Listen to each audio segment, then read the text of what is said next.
Greetings, GameCola faithful, and welcome to the GameCola podcast. This is podcast number 167, not featuring anyone named Devin. Last time I made a joke like this, it was Kevin. This time it's Devin. It's a different joke. I'm your host and podcast commander, Joseph Martin, joined by... I'm Blu Ryder, and I'm not Devin. Hi, I'm James, and I can't think of a joke. And I'm John. I am not Kevin. Well, everyone who isn't is accounted for, which is always good to have. How you guys doing? How's life? How's video games? Video games is good, actually.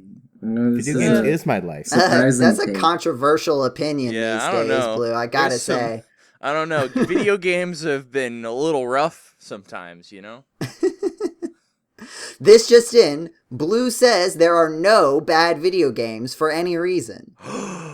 That's true. Lord of the Rings Gollum is perfect. Especially the proofreading.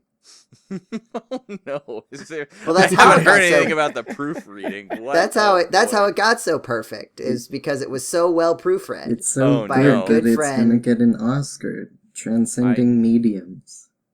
Yeah. Editor emeritus Paul Franzen, who did the perfect proofreading on the video game Gollum. But we're not going to talk about the video game Gollum anymore because unless I am about to be incredibly surprised, none of us have played it. I will play it. It's in my rental queue from GameFly. Because I'm not going to pay for that damn game. I didn't know GameFly was still a thing. It's the best deal this year because there's so many good games coming out. Wow. All right, neat. Well, I tell you what we are going to talk about today. Not Zelda. Now you may be asking, why not Zelda? This is the part where I just leave the Discord call and the podcast altogether? The answer is that I, Joseph Martin, have not had a chance to play Zelda, and I don't want anyone to talk about it until I do. That's fair. Also, I think no one's finished Zelda. And I want to devote like a whole podcast bit to it. That is like, true. Really take down the whole thing. And I have 65 hours into it right now, and we'll just got past the halfway point. We'll talk about it for like 3 podcasts, unless we're very intentional about it. So I'm just gonna let you know right now. But don't worry, I have a topic that is just as important because, guys, the London arc is over. I am once again back in the United States, which means it's time to create a new arc of the GameCola podcast. And I will be accepting pitches at this time. Go. It's Happy Pride Month arc. That's I appreciate the energy, Blue. Very one good episode. energy. You have a 1 episode arc. And that was going to be my main... I've got 2 main criticisms. One being, yes, the fact that this would be an arc that only lasts 1 episode. The other being that I would rather not say that, okay, now we're done with saying anything positive about this subject. We did it for 1 episode. Well, it can be an annual thing. It can be a tradition. And it's only 1 episode. What a wonderful, unique idea. You can think of a new one. I'm stalling for you. You're welcome. Paying special attention. Right. If only anyone else had ever thought of an idea like this. All right. Well, I mean, I could personally vouch for the GameCola arc, because now I'm writing an article for the actual internet website, which I haven't done for 6 years. Wait, so if I write an article, will I have to change my name? Yes. Is it really an article, or could it be more qualified as a novella? A novella? Well, I would need to check the word count requirements for that, but I will. possibly. We can check in on James's article in a little bit, but I will say, James, the pitch that you are making right now, I think would require you to write as a landmark an article every month for the entire arc. For the next All right, year. well, then the arc would only last for 1 episode as well. All right, see, this is a fundamental problem. Maybe I Okay. should clarify. Arc or resolution. I suggest this be the year we actually record while being in the same room together. Me and you, James. Starting off, since we're in the same state. Ooh, yes, we should. We have not done that actually, yet. you know what? Hang on. Bringing it back for the James Cola arc pitch. We can bring back more of me and also John, but also potentially just me if we want to do like an easier to edit single person video content, because I have a couple ideas for YouTube stuff.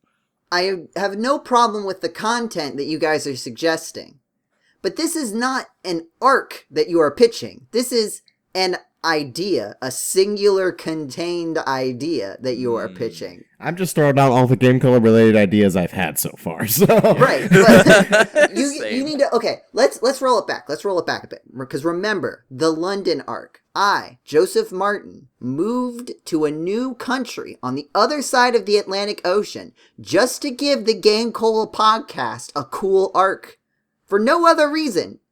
And I need the same kind of energy and commitment from you guys for this next arc. And it also needs to last more than 1 month. Oh, the paint arc. I will paint myself blue for months.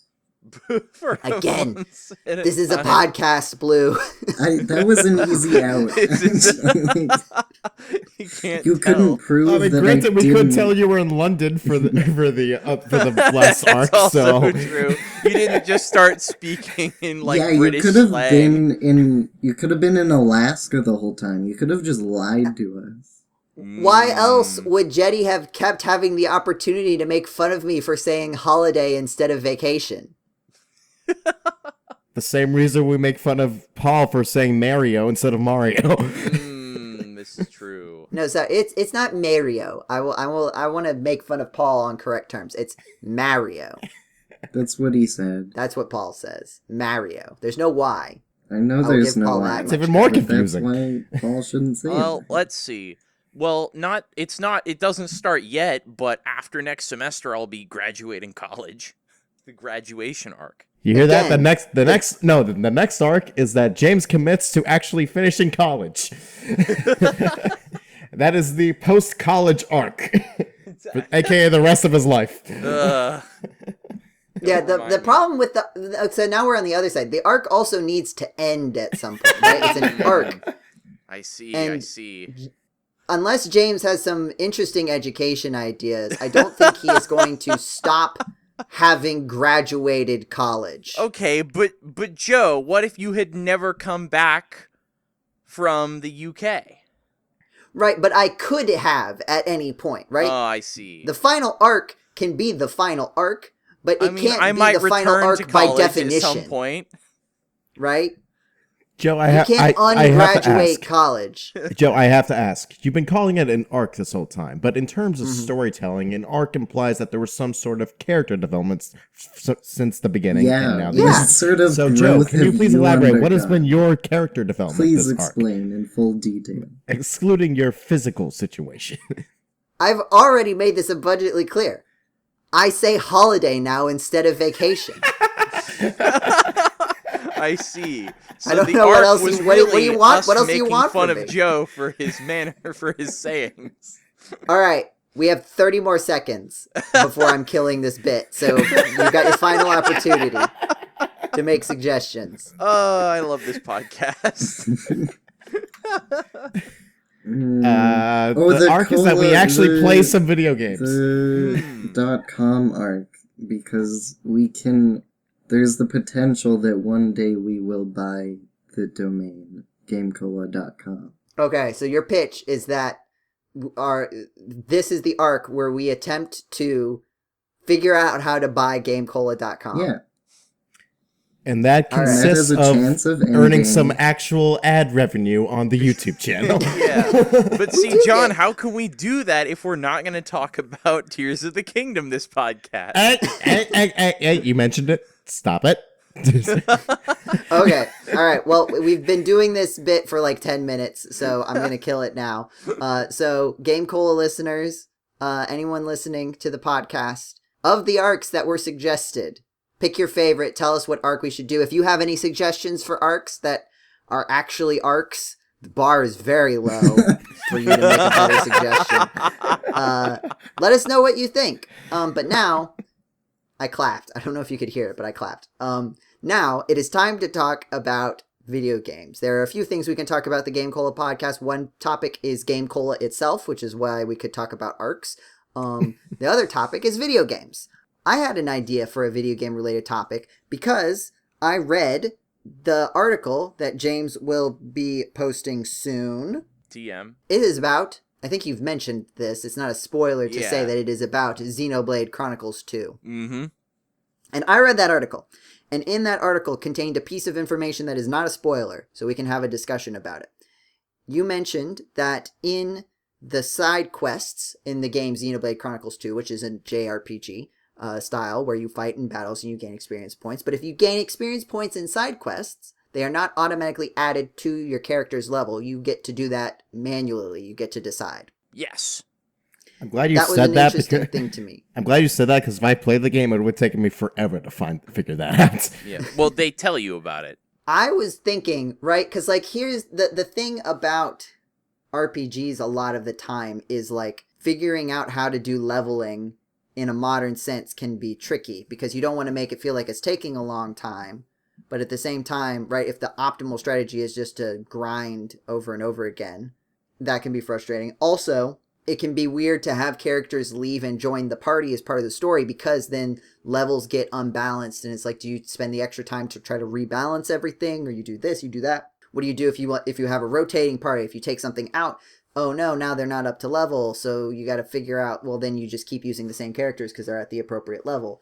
My pitch, I wanted to see what you guys felt about this. How would you feel about a video game, an RPG, where you never just gain experience points from a battle automatically to your characters? It is always put into some sort of storage, whether that be an item or just a point system that tallies up, that you can then later spend, either you could say at any point or maybe at certain predetermined locations, to level up characters specifically however you want. I'm pretty sure there are games that already do that.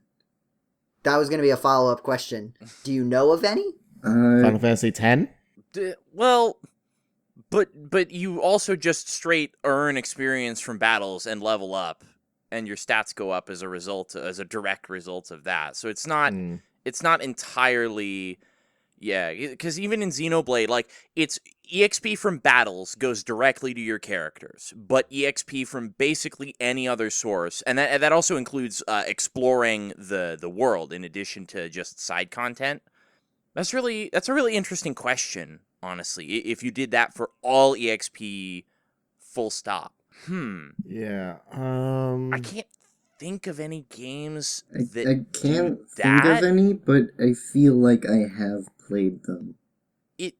It seems like a pretty straightforward and actually relatively sensible way of doing things. It can also get confusing between other level up systems, like I just suggested Final Fantasy X. Knights of the Old Republic can be a little bit confusing that way because like everyone in your party gets experience points like at the same time, and like so does everyone who's not in your party, which is very weird.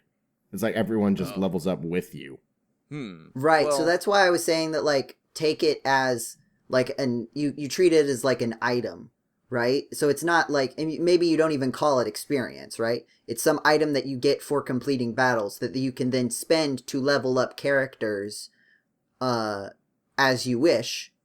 Thus, like, the idea being that you kind of remove the idea of, like, how is this character getting stronger without them actually participating? And it's like, well, the experience is no longer meant to represent within the narrative you getting stronger through experience in combat, right? Because like that's the idea of why it is called experience.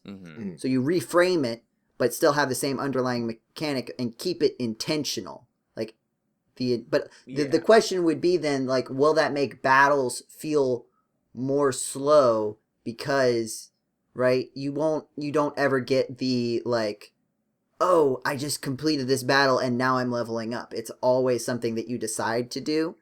I don't know if that's like, because so much of the RPG, especially the JRPG, but any sort of RPG where you've got like experience from fights, is based on this really honed, like, number go up mindset. And I worry that messing with it at all will just fundamentally break it. because on the surface it's actually doesn't seem that entertaining. So if you mess with it too much, I feel like it'll all come crashing down, because to a certain extent I don't understand how it is actually appealing. I mean, It definitely is. I'm not yeah. criticizing it because I am deeply involved with it in many games that I play. But I don't know how it works, and I'm worried about breaking it completely. It's very, I mean, well, obviously, if you change too much about it, I feel like you could definitely risk, like, removing the intrinsic, even if unexplainable, interest in it. And I mean, to some extent, I mean, even if you look back at older RPGs, like the original Dragon Warrior on NES, a lot of people would look at that and say that, man, how did anyone ever find this enjoyable? Because it just nowadays looks like just a complete grind fest. And it's really interesting to see how, in some ways, things have changed, and they've also stayed the same in a lot of ways. Like, is it, like, there's less grinding because we've kind of gotten a little bit smarter about how we design these level, big number go up systems in games. But I don't know. It's really interesting as well because the way that Xenoblade does it, I've always thought of as more of a balancing system rather than a way to try and shift the paradigm, if that makes sense.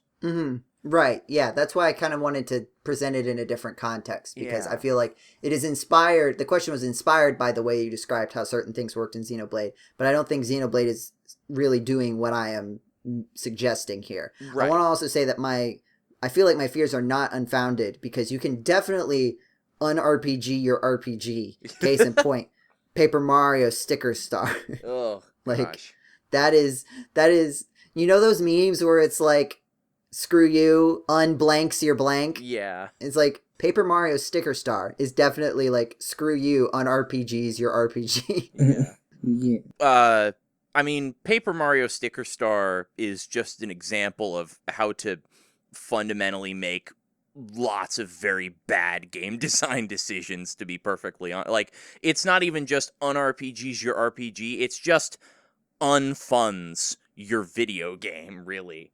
Well, yeah, A lot of ways.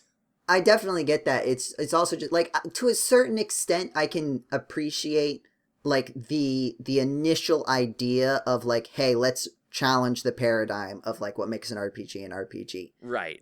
I think though that what they came up with should have been this was an interesting prototype, but we should not continue with it. We should try again Yeah. with something else. And instead they stuck with it. Not a unique quality among video games. I would say I've enjoyed the Mega Man Zero series, but the first two games are definitely prototypes that then they turned into video games, and they didn't Yeah. really nail it until the third one. Something I just kind of thought about, since we're talking about the Paper Mario series, actually, this whole what if we just kind of pooled all of your experience in sort of this floating little cloud that you can pull from at any time.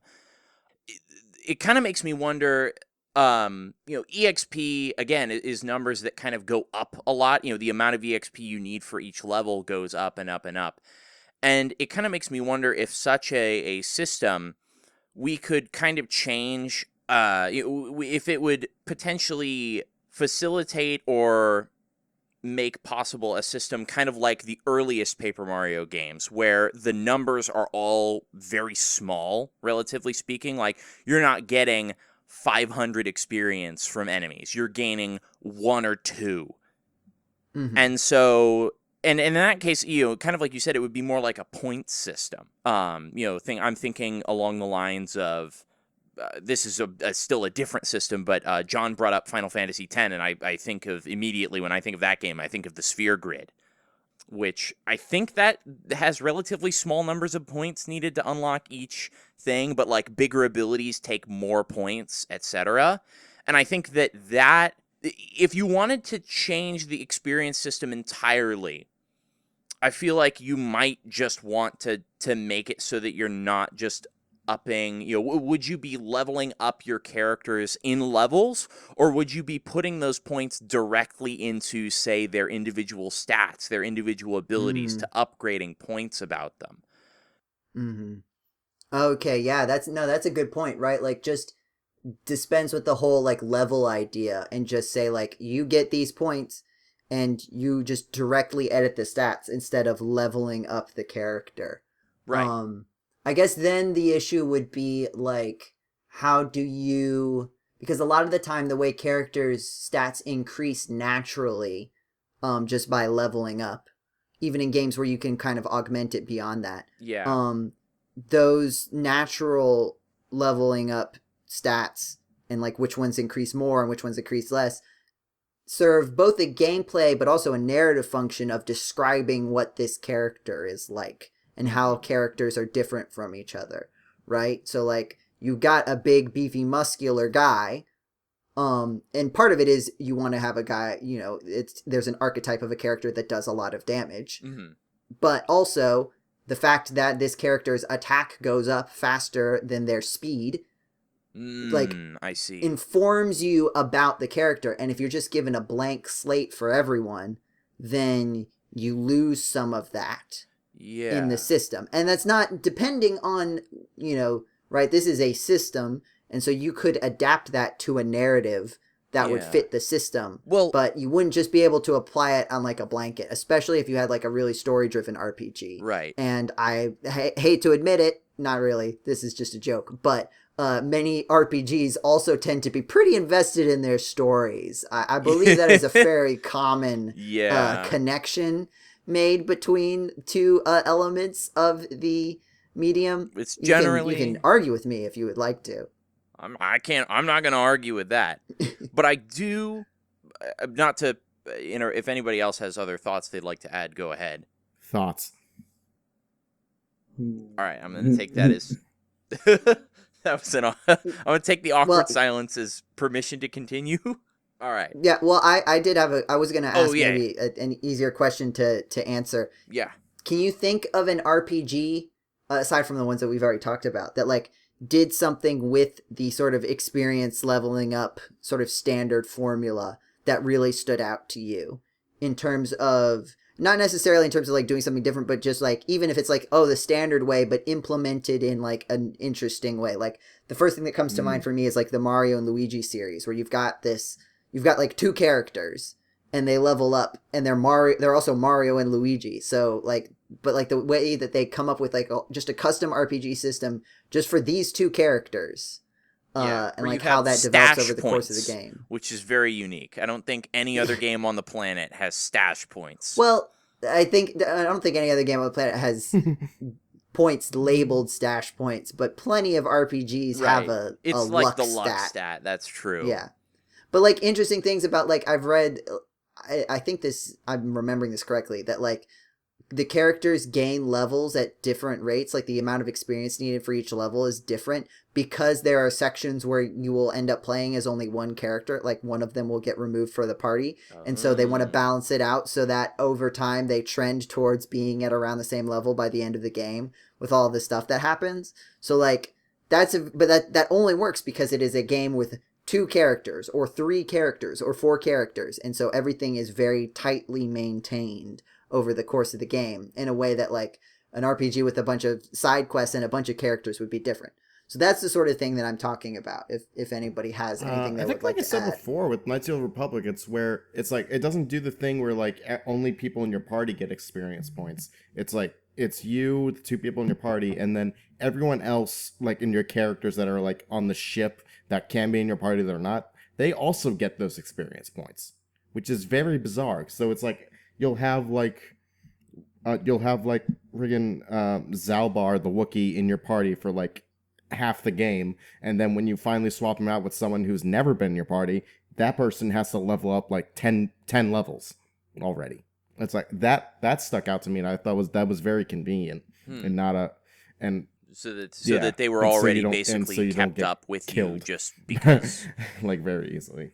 I like that idea, but narratively, isn't that kind of awkward, right? Like, is the idea that they were already that strong from a narrative standpoint? I will tell you, the thing that this is reminding me of, this is what do you call it? A long shot, a shot in the dark, A stretch from downtown.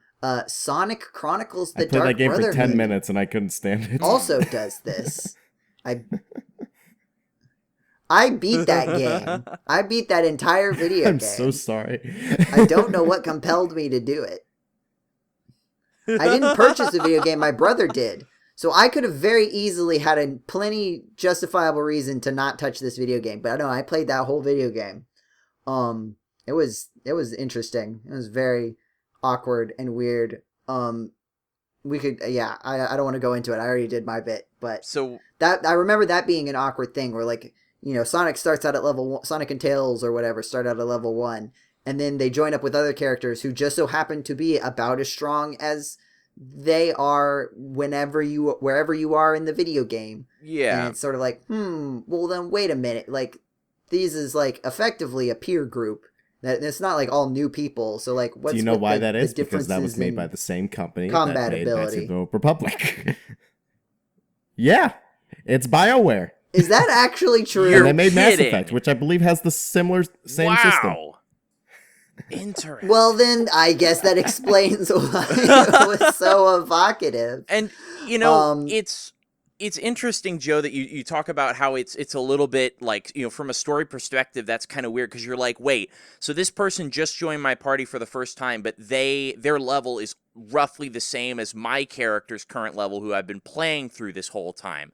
So does that mean that all these other party members have been like going on their own adventures up to this point and like fighting monsters on their own, and that they've all just done roughly the same amount of monster fighting, etc. when we all meet up at the different points And, in like, the game? I can absolutely see how that could be a justification, especially in a video game like Star Wars Knights of the Old Republic. It's just a little weird when it's like Cream the Rabbit, a literal child With no skills whatsoever. I don't just know saying. if Cream the Rabbit is actually It's a character. child, yeah. Her chow this- carries her. But like something like that, you know, and then maybe that's just a situation where it works better in a system like that. Or it's just I don't know. gameplay over story in that sense. It brings to mind another sort of topic. This is just a talk about video games podcast now, like not I'm loving anything it. specific. Okay, so you think about video games, right? Where Okay, hang on, level give with me a second. Think about video games. But no, think about the fact that when you replay a video game, right? Like that narratively, the world of that game exists just as much as the other times that you've played it. And there are certain things in video games that will happen certain ways no matter what. Like, for example, right? You might, I don't know if this is exactly how it works, but you could imagine like a video game, say, where you say, I got to this point and I'm level 15. And then you play again. It's like, actually, I've gotten to this point and I'm level 10 because I didn't need to level up as much because I know how to play the game better. And someone enters your party and they're just the same level as whatever level you are, right? But then the implication there, if you're saying each of these is how it could have happened, that is that by virtue of you playing the game such that you only got to level 10, you affected this other character such that they would also only have as much experience as to get to level 10. Yeah, that's true. What if you just speed runs your way through the game and then you would get to that character? Would they still already be level 10, or would they have to be like at level 1 where you are? I guess it right, but depends like on the system. the idea is like the narrative of it, right? Like, is this this is a consequence of you playing the game a certain way? But in the world of the video game, there is no way for your actions to have affected this character in this way, really. Do you understand what I mean? Yeah, I know, I see what you mean. Yeah, the story implications Like if you don't it's have some weird. Yeah. Like it's saying like you make a choice in a video game. Like say there was like, you know, you choose red or blue. And then it just so happens that this other character will always choose the opposite of what you choose. But there's no way for that character within the story of the game to know what you chose. I'm setting up a speed of light information paradox. I was going to say, we're getting into quantum entanglement here. Yeah. But like that's... Butterfly effect, that's butterfly what effect. like... when you think about like the story of what happens in a video game, right? Like what's the story of the game? Is it just the one time that you played it? Or is it every single way things could have happened is the entire story? Like you think about video games with multiple endings, for example. Sometimes if it's like the Zero Escape games, they actually explain that the multiple endings are all part of the same thing. But also sometimes the multiple endings are just different ways that the story can go. But then is it like, right, what is the true story, right? Is it, sometimes it is defined as a true story, but what sometimes, is canon? like, this is the best path. Yeah, what is canon? Or is like the whole thing sort of canon in this, these multiverse of all the things that could have happened are all true? That's really kind of wild to think. It's like, well, how, like your entire party's power level and levels. It's like, well, what group of, what specific pattern of numbers is canonical for this RPG? Joe, if you would take a look with me in the Legend of Zelda Hyrule Historia book, and you would see the official canon Zelda timeline, you would see that is just complete garbage. I think because they take into account exactly what you're thinking right now. But really, sorry, we're gonna side tangent into something else now completely, because like that is also weird, right? In the sense that like there's 3 timelines, right? There's 2 of them kind of I can make sense. I can understand, right? There's one, Link goes into the future and then does something in Ocarina of Time. And then he goes back into the past, and that future continues on its own timeline, and by going back into the past, he starts a new timeline. Yes, correct. Makes sense. And I feel like nerdy, part but of it the makes implication sense. Is that like sometimes he goes back in time and then goes back forward in time, and then that time that he went back in time before the end of the game just continues without him. No. The third timeline doesn't even make any sense. It's even more stupid than that. Believe it or not. Well, I thought that the canon sort of explanation that they had was just like it's one where he dies.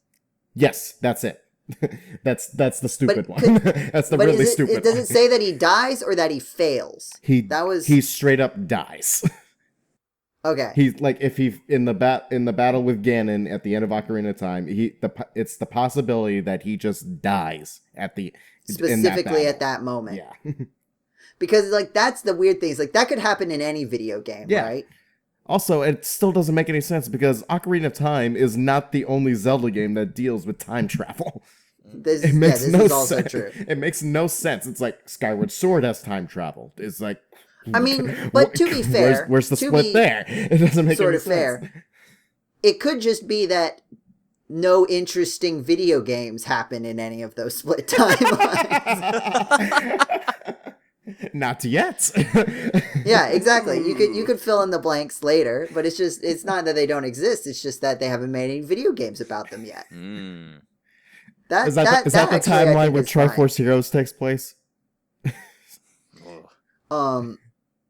You don't even know what the game I'm talking about. Sure. Yeah, no, I know Triforce Heroes. It's one of the ones where there's a lot of links. It's like 4 Swords, but instead there's 3 of them. It was made to specifically fill out Nintendo's release calendar because they had nothing going on. I did enjoy what I played of Triforce Heroes. But anyway, that's a side tangent. Mm-hmm. Yeah, I don't know. It's interesting.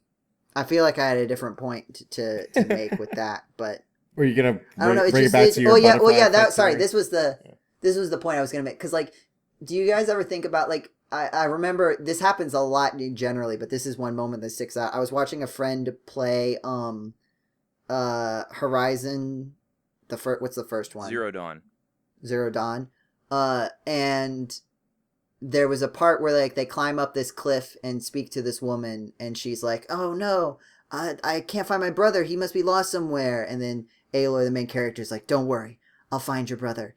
And then my friend jumped off of this cliff just to get back to the ground because it's a video game, but it was apparently too high, And so they jumped off and Died. lost all their health and died. And it was just like Ouch, my imagining the universe where you climb up a cliff, you speak to this woman, it's like, my brother is missing. Don't worry, I'll find your brother. Then just jumps off a cliff and dies. Oh gosh, open world. And it's If you want to talk about the continuity implications of like free roaming open world games where you can just like kind of Skyrim, do anything, like there you might as well give up at that point, because like I like, again, like I die so many times in those games. It's like Metal Gear Solid 3 where wherever you die it just says time paradox, because it's like the timeline doesn't work if you die. It only works if you succeed. Well, yeah, that's what they did with Assassin's Creed too. Like that was their way of sort of lampshading it. It's like you can, if you make a mistake, itself it's a simulation. You don't have health. You have as much. You can diverge from how things actually happened, and dying is sort of treated as, oh, you diverged too much. We have to kind of go back and start over. You diverged too much by perishing. No, it's literally like your ancestors never killed any civilians. It's like, okay, then how come they're still lying on the ground in the funniest ragdoll effect I've ever seen in my life? That's another thing though, like how often, like when games try to make those sorts of things that, you know, we sort of take for granted, like, oh, you die and you come back and you try again, and like try to make that part of the game. And I feel like sometimes it works, and then sometimes it would almost be better if they just ignored it, because the way that they answer it is so tropey. Like, I feel like weird time loop where you die and then come back, like I feel like we've done that so many times at this point that it's almost become more of a trope than just not acknowledging the fact that you die and come back to life. You know what I mean? Yeah. There's one game that does something really funny with that. The reboot or remake of King's Quest. The whole game is being told through like the protagonist's like point of view when he's older. He's like telling the story to his daughter. So if you die at like any point or like mess up at any point in the game, it's like it like goes back to the older version telling the story, and the daughter's like, that doesn't make any sense, or it's like, no, you're diverging again, or or something like that. He's like, or he could say like, sorry, you're right, that's not how it happened, I was just kidding. Or something. And then I fell off this cliff like a klutz. You what? I was like, no, I didn't. No, I'm sorry, just joking. That's really funny, actually. I like that. Goodness knows it is easy to die in those early Sierra adventure games. But yeah. So here's our new follow-up. Have you guys ever died in real life and then used your extra lives to solve a problem? Yeah, I collected 100 little pictures of my own face, and then it... Yes, because we all live in Scott Pilgrim versus the World. Not that I can remember. Good talk. I appreciate each of your unique takes on that joke. Oh, you were That's joking? what you brought us here for, right? Let me see if I can. Hold on. Let me think for a minute. Let me see if I can come up with a good setup for each of you to come up with your own punchline again. That'd be a great podcast, right? All right. Let's, like I say, like, why did the chicken cross the road? Blue? Sorry, because it wanted to die, and that is how that joke actually works. James? To get to the other side. That's what I said. John? He wanted food. I don't know. All right, vote in the comments. Who had the best answer to why did the chicken cross the road? Did you know that to get to the other side it means die? Oh, it was an allegory for death? Really? Yeah. Right, like the other side. I did not know that that's what that I don't meant. Now, Blue, I have heard this before. Is it true? I mean, yes, or is it just something that joke. someone realized That's after the joke. fact? I thought the joke was that it was not a joke and that it was just straightforward. No, that's what the joke's been since the dawn of time. I had Right, but no, that's idea. that is what I have heard, but like I didn't ask the first person who told that joke. Like maybe the first person was like to tell, like, this is an old joke. Maybe humor was just like, why did the chicken cross the road? To get to the other side of the road. And then someone later was like, oh, wait, what if it was like the other side, like death? And the first person was like, whoa, that's amazing. I mean, because like So guess I any don't road know that a the chicken's going to be history of the crossing is joke, probably a but- farm road and therefore not very busy. So the odds Yeah, of it that's my getting point. across fine is very high. Yeah, like the joke could be as much older than a chicken crossing a road, meaning essentially instant death, right? We're not like playing that joke could Freeway. be older than Cars. I mean, We're not going to Google it because this is a podcast and that's illegal. But I'm just saying, you don't know. Like, do you, like, honestly, the three of you right now, do you really know for sure? No. But I mean, I did. John? that's the way I I had think I had about no it. Did idea. I convince you that you didn't know? I was the only person, it seems like, that had never even thought of that possibility.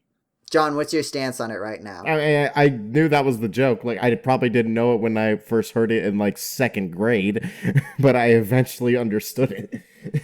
Right, but that's what I'm saying. Like, my pitch is that maybe that meaning was added after roads became more Yeah, dangerous. that's entirely possible. Welcome to the GameCola Philosophy Cast. I need to, John. Have I convinced you to doubt yourself? No, I think it's just a joke that makes sense as you get older and start learning more phrases, and you put 2 and 2 together. And get a chicken. You can put 2 and 2 together and get a dead chicken. What video games have you Yummy. guys been playing in recent times? What? We're here already? Whoa, okay, whoa, hang on, whoa. What? Wait, we had to have other topics prepared Whiplash, before we made ouch. this a 20-minute Well, podcast. we had a 3-hour It's not a 20-minute. conversation about Zelda. John, the we've been other time. recording for me. 45 minutes. Excuse me. Hold on. Excuse me, princess. Who is the podcast commander of this podcast? It's a lot of Zelda references in this podcast, not about Zelda. I would like an answer to my question. Who is the podcast commander of this podcast? You are... And who gets to decide when we talk about games that we've been playing in recent times so that the podcast doesn't go over the expected time limit? I mean... To don't get to all the of us other have a say- side. I got it. Here's the answer. Don't all of us have a say in that when we run out of topics? Don't answer. I'm just saying that this, based on the people on the podcast and the number of people on the podcast and the amount of video games that I have heard them say that they have played in recent times, I feel like this is a good target to get somewhere between an hour and an hour and 20 minutes. If I start at like an hour, then the podcast is going to be like an hour and a half, and that's too long. So See, we're going to start talking about Yeah. this now. See is what you everybody in don't agreement? Do we realize- want to have a democratic vote? what you don't All in realize, favor, say aye. Joe, is that this entire thing has been a ploy by John to pad the podcast out. You got an extra minute out of this? I What? mean, okay. We're having our democratic vote. Are we moving on to video games we've been playing in recent times? All in favor, say aye. Aye. I didn't get to share my one bit of news. Oh, what's your Oh, news? what go was ahead, your go one ahead, bit of please. So news? if you're in the Discord, you already know my brief touch with insanity and infirmity of my reality. Nicolas Cage, the actor, is coming to Dead by Daylight as a playable character. I heard about that. Yes, and I think they announced something recently also was coming to Dead by Daylight. Hang on. I mean, they On top have of they that, had they'll their make it much more anniversary, awesome. so there's like a new killer and map, I think. I think they... So, Blue, Mm-hmm. Go ahead. describe to us the implications of this bombshell that has occurred upon the gaming world. Okay, I don't know if they announced whether he's a survivor or a killer yet. All of the above, please. All of the above, please. Can we have Nicolas Cage versus Nicolas Cage? So, assuming that hasn't been announced, because I read leaks about it, so I think I know the answer, but I'm gonna be safe about it and be like, it could go either way. And so, in the case that he is a killer, the implication is that the entity in Dead by Daylight just kidnaps an actor and forces, or maybe he is willing, I don't know. The lore could go either way as well, but it makes him go around and kill people forever. And he would literally shapeshift into anybody except Jason Voorhees for some reason. Sure. I don't get that joke. It's because he's the only one that's not in Dead by Daylight, because he had his own game and he has a bunch of rights issues behind him. Gotcha. Well, I don't... Just the idea of Nicolas Cage running around and, beating people to death? I don't... Has Nicolas Cage himself said anything about this? I don't think so. I don't think he said a single word about it. I could be wrong, but I haven't seen him, say anything about it. Follow-up question.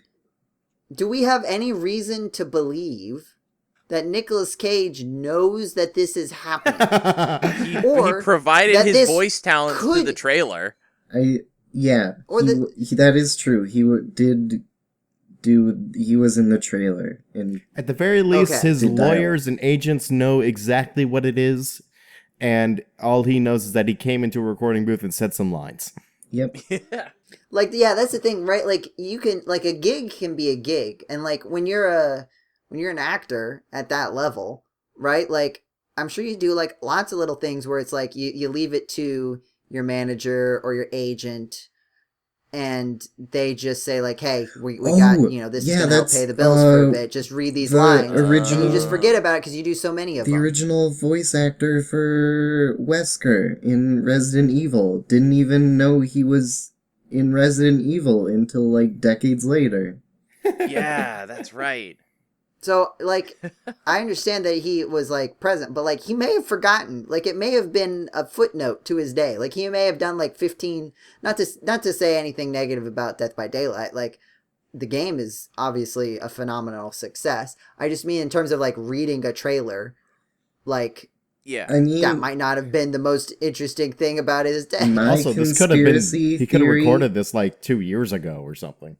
Yeah. My conspiracy theory is they did recently announce that Dead by Daylight is going to have a movie adaptation. So, what an easy way to get something in your game that synergize multiple projects at the same time is to get darn it, I always almost say Luke Cage, because that is where he gets the cage from. Mr. Coppola himself. Isn't that his real last name? Yeah, he's Coppola, as in Francis Ford Coppola. Yeah. The director. They could have been or I don't know how far out the movie is, so I guess maybe they haven't recorded anything yet. But, get him to sign on to that movie and then be hey, I have an idea. We need a new character to add to the game. Do you want to just... You as a real person, you want to be in the game too? Extra money. I don't know. I will say, I've gotten to the point, especially after trying to follow the Mega Man movie, that for all intents and purposes... A movie does not exist if nothing has been recorded or filmed for it. If someone says they're going to make a movie, do not get it. They probably, show me footage. They probably don't even have a concept, a story concept for the movie. Yeah. They just green. The age of Warner We're making Brothers. this with this IP. Don't know what it is yet, but we're making it. Which, I don't know why they even announced those things, to be honest. Because it basically just means next to nothing when it's this early. Yeah, well, in the age of Warner Brothers, where Batgirl was basically completed and then no one's ever going to be allowed to see it because they just decided not to release it, a movie doesn't exist until I'm watching it, basically. That is how it works these days. That's a totally different subject that I don't want to waste time on a video game podcast talking about, but I'll be more than happy to discuss it with you later. Yeah, I feel like we are tempting John with discussions that he could speak endlessly on. So now, do I have everyone's permission to begin speaking about video games that we've been playing in recent times? Do we have any objections? Does that mean I could talk about Zelda? No. Damn it. Objection! I already told you. We had that whole reason about how we wanted to vote like a whole section of a podcast. We want to get it done, so we're not talking about Zelda for 3 podcasts. How about just an entire podcast? The main reason is because I specifically, Joseph Martin, have not played Legend of Zelda: Tears of the Kingdom, and I do not want to be spoiled on it. And I'm being selfish, and that is my right as podcast commander. Because apparently, deciding what we talk about on the podcast is not one of those rights. Apparently. So I got to take what I can get. Right. Overruled. I also just wanted an excuse to say objection. Yes. Have you played a video game other than Zelda, John? Let's see. Last time I was on the podcast, I think I was talking about getting GameFly. I have since committed to that, and because of that, I have played all of Dead Island 2 in its entirety, and then I returned it after 2 weeks, and it was very fun. It was a very fun game. Probably one of the most beautiful, realistic looking games I've played in a while. It had a lot of color. The lighting was very cool. The water physics specifically was really cool. It's there was the water itself when it's coming out of a jug looks like a bunch of GIFs with no solid objects, but when it hits the ground, it flows onto the ground as real water does. It just creeps along the more and more you pour on and it expands throughout the ground. It just makes the whole floor look dark, and it doesn't just put on a one shader kind of thing. I was very impressed with that personally. That's really neat. Here's my analogy. And then you slay zombies the whole time, and it's just a very fun game. Dead Island is to Dead or Alive as Colorado is to Wyoming. Can someone translate for the Canadian? I'm never 100% confident which is which when looking at them and hearing them described. And I usually get it right in the end. Well, Dead or Alive is a fighting game. And Dead Island is a zombie game. Yeah. Right. I thought Dead Island. Wait, no, I thought Dead or Alive was the volleyball game. That's a spin-off. No, that was of a the fighting game spin-off from series. Dead or Alive. So wait, Dead or now Alive. now there's a secret third state rectangle that isn't Colorado or Wyoming in this analogy. Joe, a lot of this assuming can be solved with a simple Wikipedia search. But it is a rule. Illegal. Yeah, if you start looking up things on Wikipedia on a podcast, it becomes the most unlistenable podcast in the entire world. So how come we've done it Implying 20,000 it times? And that's why we don't have 10 million followers. If we could have just avoided that, we would be the most popular podcast in the universe. But we read Wikipedia once, and so now we have to start over every single time because we lose all of our viewership. Anyway, I got a little less confident as you kept describing water physics. It's maybe it is the beach volleyball one. Okay, that is actually kind of fair. 20% fair, but fair. But anyway, yeah, no, that was just my one tangent on the water physics in this semi kind of open world, not really open world, zombie action RPG. But yeah, no, the story was fun. I like how your character just doesn't care about anything that goes on, whatsoever. It's really? some couple would be in complete peril. It's please help us! Can you take us to a shelter? And he's I could totally bring you to a shelter. This is your zombie survival guide, ready to guide you towards shelter. It's dude, what the hell's your problem? Yeah, it's he feels the only like the whole game is supposed to be like a violent dark comedy-esque kind of thing, but he's the only one that has the entire comedy part. Everyone else is like maybe kind of a stereotype, but they're also kind of like a down-to-earth human. So it really doesn't make any sense unless you meet like some of the side characters that like are just complete jokes. When the comedy protagonist gets put in the wrong game. But yeah, no. For a game that's been in development hell for like 10 plus years. Wow. I mean, granted, it probably only started actual development, or at least this version did, probably like maybe 5 years ago. So basically had the average development life cycle. But yeah, no, it was really a really clean experience. I only counted like maybe 2 glitches, and even then they were just like really funny, like ragdoll physics based glitches. so it's like, yeah, can't complain about those. Those are always comedy gold whenever they come up. But yeah, the game was pretty linear, but also had like a lot of fun side adventures. One of the most it's like very gnarly, like gore wise. It's like you can keep punching a zombie until it's basically a skeleton. Wow. But it's like every single punch, it's like there's like a piece of, I don't know how much I can go into detail on this podcast. I think we're at a good limit. I think we get the idea.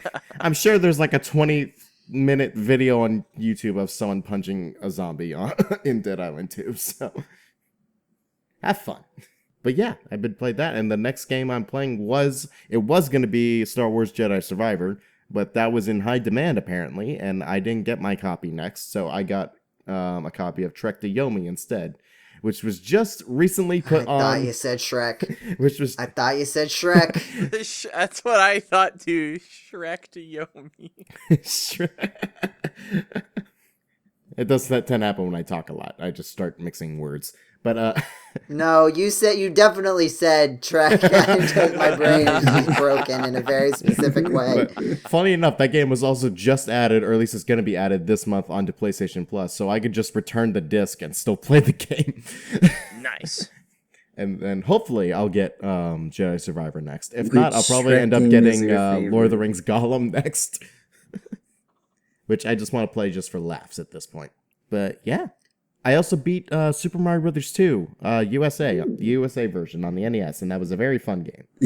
Nice. Is anyone going to do the joke? I posted this on the staff Discord, but someone commented on one of the Super Mario Brothers 2 videos on the GameCola YouTube channel, GCDotNet, the letter G, letter C, the word dot, the word net. But it was basically saying in Spanish, actually, this is Doki Doki Panic. Oh no! Did you know that this game was a cultural constant in the universe? Is actually, did you know that Super Mario Brothers 2 is actually a video game called Doki Doki Panic? I laughed so hard when I saw That's funny. Did you know that the original version of Doki Doki Panic wasn't supposed to be Doki Doki Panic? It was actually supposed to be the Mario sequel? Did you know that actually? Did you know that actually the video game that people thought was the original prototype of Super Mario Brothers 2 that became Doki Doki Panic, that became Super Mario Brothers USA, was actually supposed to be Doki Doki Panic originally? Actually, it was supposed to be Doki now you're mocking me, but but the one I just said was actually true. Well, who can say? Who can say for sure? Did you know gaming? Apparently. But why did the chicken cross the road? To get the Super Mario Brothers 2 USA. He crossed it 4 times.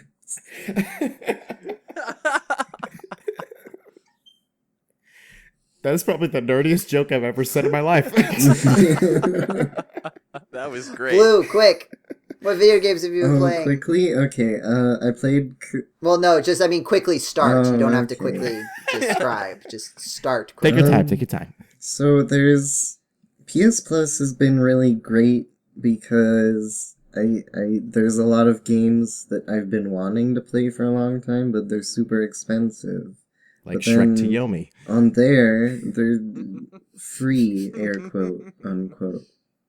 Because you pay the subscription, but you get them, and it's nice. So I tried out Ghostwire Tokyo because I remember seeing that first get like a trailer, and it looked right up my alley, and I've been playing that, and it very much is. You get to fight Umbrella holding Slender Man with magic. And it's creepy Okay. and ghosts Sounds like and a stuff. Gmod. First person Doctor Strange game. That's Forspoken isn't first person, but I want to play Forspoken because I know everyone says it's bad, but people say that the best part is the combat and everything else sucked, and the only part I was interested in was the combat because it looked like Doctor Strange the game, so I hope I get to try that at some point. I've been playing the newest Ratchet and Clank Rift Apart, and Oh yeah, wait, wasn't it just in the news that's coming to PC soon? Yes. Yeah. It was today, I think they announced. Sick. Is that the one that was like a launch title for the PS5? Yep. Okay. Almost a launch title. It was like maybe a few months after. I mean, that's where the word like was doing a lot of work there. It's pretty good. It's a little bit disappointing, though, because I remember Crack in Time very fondly, and some stuff in it is like the tiniest bit of a downgrade. Like I use the ratchet or the wrench throwing a lot, and it feels worse in this game. That's a little bit sad, but it is still very, very fun. How's the Clank? If the Ratchet isn't Clank very also good, I mean, not quite as good as a Crack in Time because I really liked the Chronotron style time puzzles where you like clone yourself and go through multiple times. But the puzzles are different now. They're still good. They're just not my favorite like that one was. I could play a whole an entire game based around that concept. And then yeah, I remember. I have played that game, and I remember enjoying those. yeah, I remember getting through all of them and being like, oh no, there's no more. I'm so sad. And then I've been playing a bit of Cassette Beasts. It is... Oh, right. I think we talked about this last time you were on the podcast. Or maybe we just talked about it on the Discord. Just the Discord, I think. Right, because it was a very VHS video game. It was a very technology from a certain time period aesthetic. I believe that was my take. Yeah, and I can't Perhaps really... a reductive one. I'm a young boy, so I can't really speak to the nostalgia factor of the game. So the everything else, though, I know is really good. Especially like the music is just amazing. That's good to hear. hear. And it's some cool innovation on Pokemon stuff.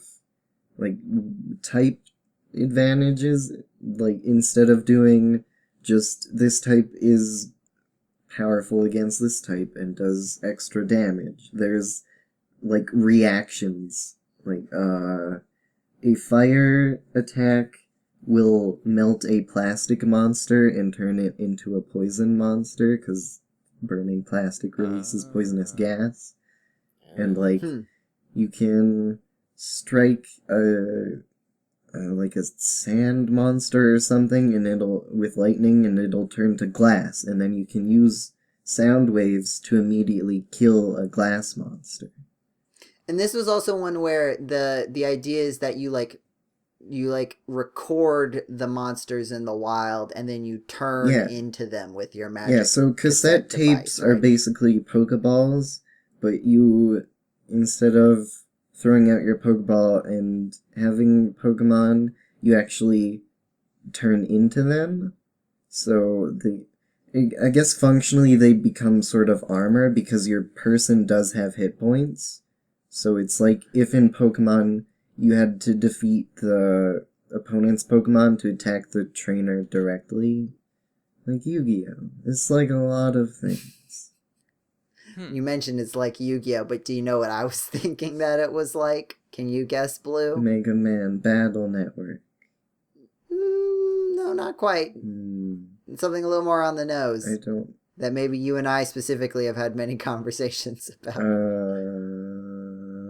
A little hidden gem named Chaotic. Oh, yeah! I don't... that... Knuckles Chaotix?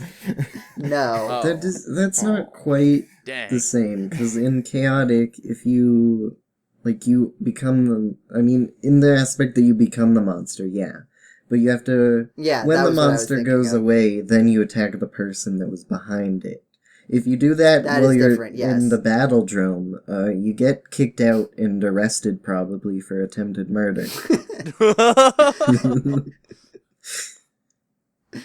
And then you always have like a partner with you, so there's local co-op.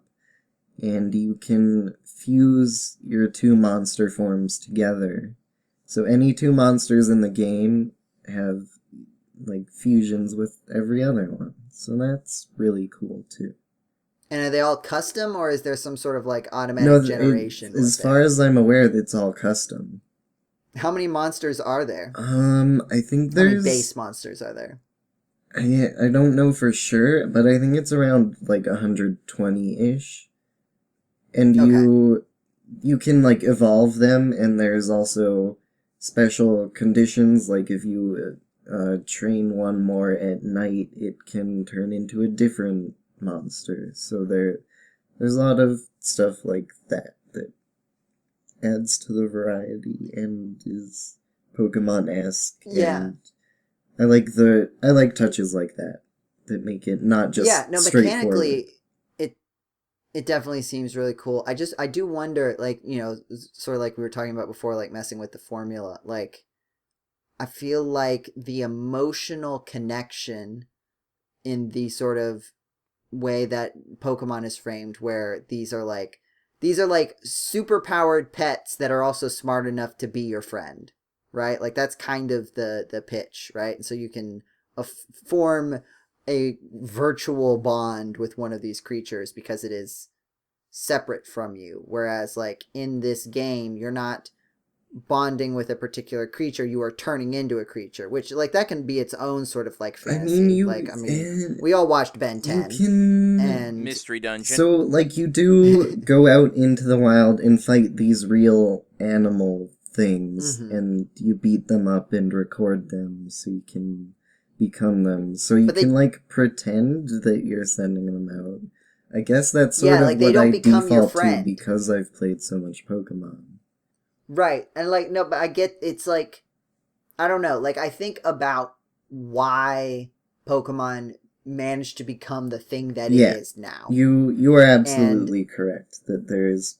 And like I'm picturing, like, what do you draw fan art of, right? Like, I can think of so much Pokemon fan art where it's like a trainer hanging out with their Pokemon in a natural setting. And like, that is like a thing to visualize, where it's like in this game, and I'm not saying it's impossible, I'm just having trouble wrapping my head around it properly, especially because I haven't played the video game.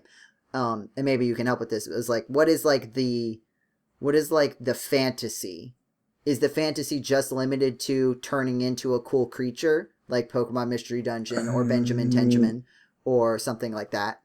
Or can you capture some of that same essence in a different way, in this different framing? I think my problem with answering that question clearly is that I'm too engrossed in the story to think about what specifically about the fantasy works, because you end up there by accident. It's like a backrooms thing where people keep phasing out of reality or whatever and ending up on this island where time is stuck in a different century, and then so everybody in this world, all the people, maybe we're getting into spoiler territory, so feel free to stop me, but like it sounds like everyone in the world of the game that you play is someone who has essentially been transported Yeah, there. So it's everyone's not like been this is a world that isekai'd exists. into... Okay, so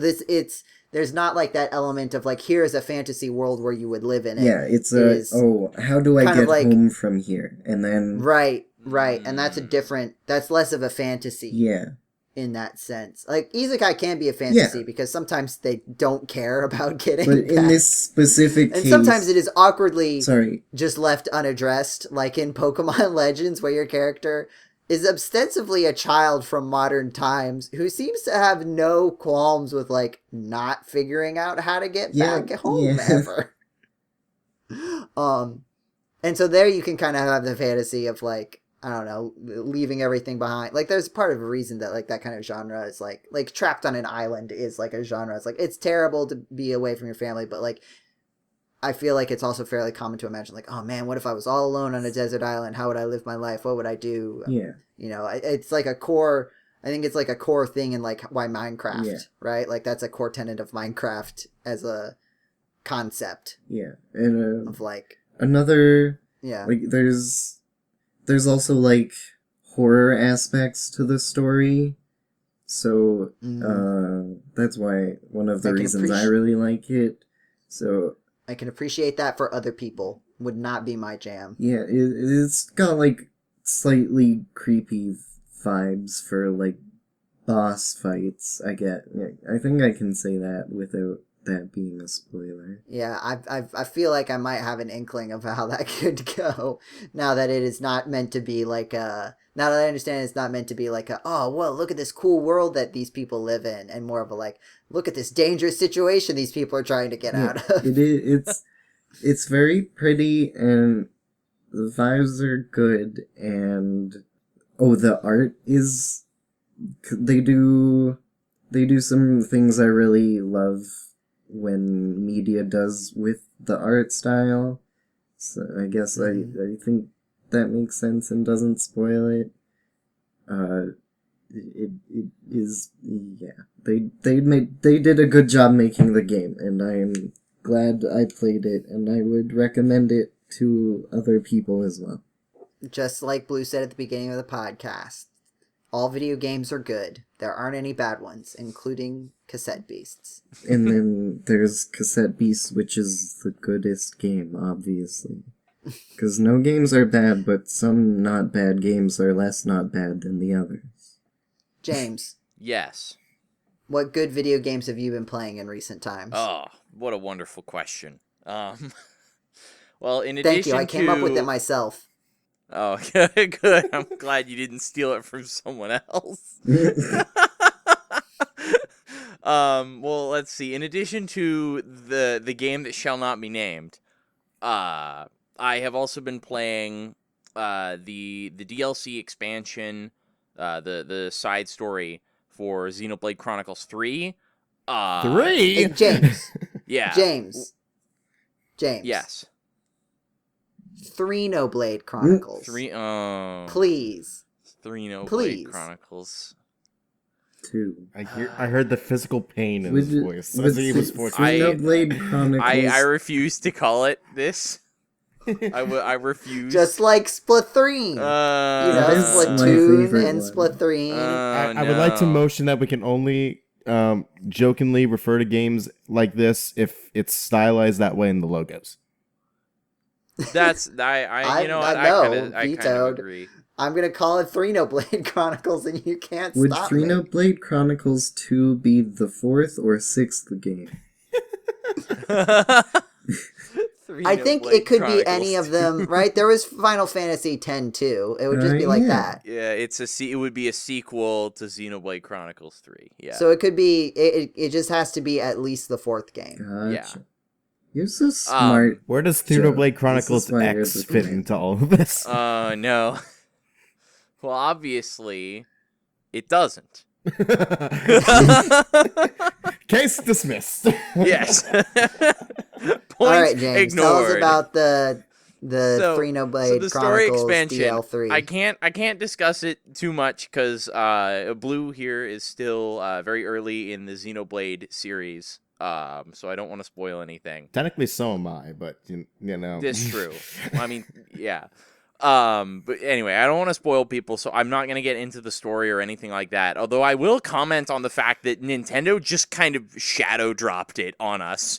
Like they dropped the trailer for it. Like they didn't give any release date for it. We just saw this like 20-30 second trailer, this teaser in a Nintendo at the end of them talking about the previous update for the DLC, and they just dropped a full 30-second teaser, no release date, no nothing. So we were like, oh, okay, it's probably coming out, in a few months. And then they just dropped this trailer on us and say, oh yeah, by the way, it's coming out in 1 week. And we're like, what? Whoa, excuse me? Honestly, what's going on? Honestly, hot take. Threes me? Hot take. I kind of wish Nintendo would stick with this marketing strategy for all their DLCs going forward.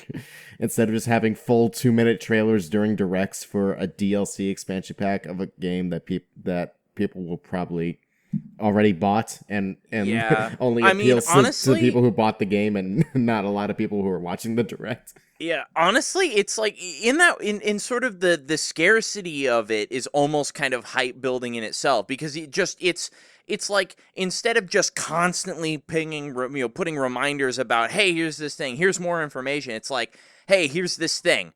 We're only going to give you a little bit. And then out of nowhere, just suddenly, hey, by the way, it's coming out in a week. Here's a little bit more information. Oh, what? Everybody just kind of was scrambling. Speedrunner Anel, who's like just a really, really big speedrunner in the Xenoblade series. Wow, an entire L. Yeah. Yes. And I misspoke there. I said he's a speedrunner in the Xenoblade series, not of the Xenoblade series. he's a speedrunner in the world of the Xenoblade series. There is a person who just runs everywhere very fast. Yes. He's like the postman in the N64 Zelda game. No, he when the trailer dropped, he just he just started live streaming, because normally he does breakdowns and analyses of the trailers, and this just came out and caught everybody by surprise. So he just kind of made a surprise live stream just going, okay, what's going on? And it was really funny. But anyway, on the topic of the game, the story expansion itself, the Xenoblade DLC expansion stories tend to improve upon a lot of the sort of weaker points of generally the game design of the previous games, and Xenoblade 3 had already improved on the game design of its predecessors by a lot, and the DLC expansion managed to find all these new things that they could somehow make even cooler or more enjoyable to play through. What? And it's so amazing. I'm in love with it so far. The only thing is just I've really been struggling to find time to play it with all the other things I've been doing. But maybe soon you'll find the time to make an 8,000 word article about it. Yes, oh gosh. The funny thing is though, I don't think I could write an article as long for Xenoblade 3 as I did Xenoblade 2, because Xenoblade 2 I have so much to talk about with both games, but the thing is, Xenoblade 2 is unique in the fact that, by all accounts, I should not have enjoyed that game. Like, there's so much wrong with it. Like, there's way more stuff right with it, but it gives such a bad first impression, and it fumbles so many different things, whereas Xenoblade 3 is just a really damn good game. Xenoblade Chronicles 2 is a really good game that initially appears to be a pretty bad one. And in that sense, there's a lot more to talk about, I guess. I might very well make a review of Xenoblade Chronicles 3, but I don't think it would be as long. But then again, who knows? At this point, it's way too early to say. Just be the complete contrast. Just have it be 3 words. I like it. Xenoblade Chronicles 3... Wait, that's already 3 words. The review's just Xenoblade Chronicles. That's why you can get an extra word out of it. Oh, okay. Xenoblade Chronicles 3, good. By calling it Threnoblade Chronicles, you get an extra word. Threnoblade is good. Rating 9. Excellent. It is a game, so it is automatic. Yeah, it's 3. true. It's There got a aren't point. there are no bad games. A 3 out of 3 no blade. Yes. Oh. So the other game I've been playing is The Outer Wilds, which Ooh. I've been That's a been on friend my list for recommended so to me. long. What's that? Oh, Yeah, I've been Yeah, meaning to get it's- to that.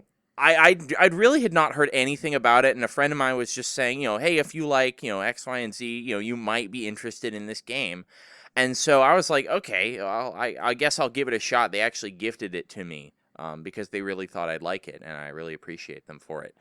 And I played it. I still have not beaten it yet, much like most games that I tend to play. ADHD sucks for finishing things. Yeah. But it's just, and it's so hard to describe because I really don't want to describe too much about it, much like Xenoblade or any of these other games, just because it's an explorative game. Like, it's all about your playthrough is unique and different from basically anyone else that plays the game to some extent. And just the writing is very whimsical and goofy and funny. But also just kind of heartwarming. That's honestly, I would say a big part of the game is intriguing, but also there's just this overall very kind of heartwarming feel to the game that I really, really like. And also I was very impressed that it actually has very, very interesting and relatively accurate depictions of orbital mechanics and physics, which I was not expecting, because it kind of just plays... Oh gosh, there's one particular example I could go into that just made me go, oh wow, that's amazing attention to detail. I love that. Because apparently this game started out as just like a physics sandbox, and then the developer got some funds to actually turn it into a real full game. And it's really interesting. So that's all I'll say about it for the time being. Sick. So Joe, what games have you been playing? Yeah, Joe, what games have you been playing in said recent times? I have purchased the video game Mega Man Battle Network Legacy Collection. So have I. I have not played it yet, though. Me too. Thank you for listening to this edition of the GameCola's podcast. If you like what you heard, please check us out on our actual internet website, GameCola's.net, where you can find, pretty soon, James's very long review of Xenoblade Chronicles 2. Xenoblade Chronicles? It doesn't rhyme. It Duo doesn't Blade work. Chronicles. So you're not going to talk about Mega Man Battle Network Legacy Collection? He probably hasn't played it yet either. What do you mean? I've said everything about it that I can. Oh, okay. All right. Well, I can add something. It may be coming to the GameCola YouTube channel at some point. The GameCola YouTube channel, GCDotNet, the letter G, the letter C, the word dot, the word net, where you can find video reviews and playthrough. Do we have reviews? We might. There's probably a review in there somewhere. Yeah, probably. Listen, how many we have so many videos on that channel. You mean my short-lived review series? Yeah, there's some reviews in there.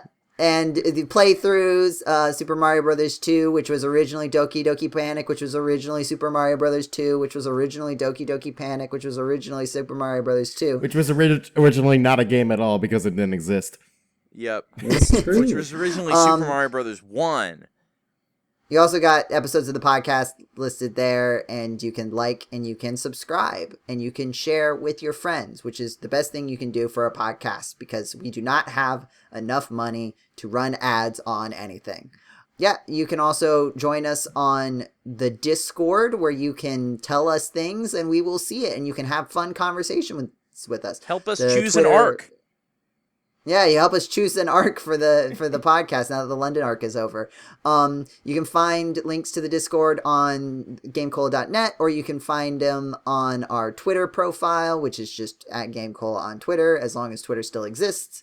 You can find us on iTunes or Spotify, wherever you get your podcast. Wherever you get your podcast, if you can rate this podcast, please rate it the maximum ability one can rate a podcast.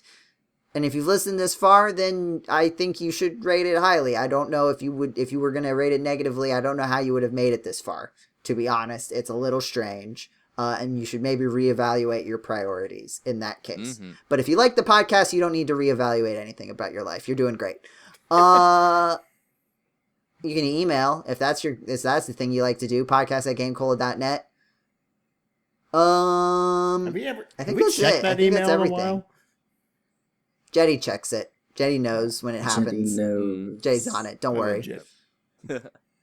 Thank you for listening to this episode of the GameCola podcast. Have a wonderful time of day it is, wherever it is, whenever it is you are listening to this podcast. And we will see you next month and next arc. Goodbye, everybody. Bye. Bye. Bye-bye.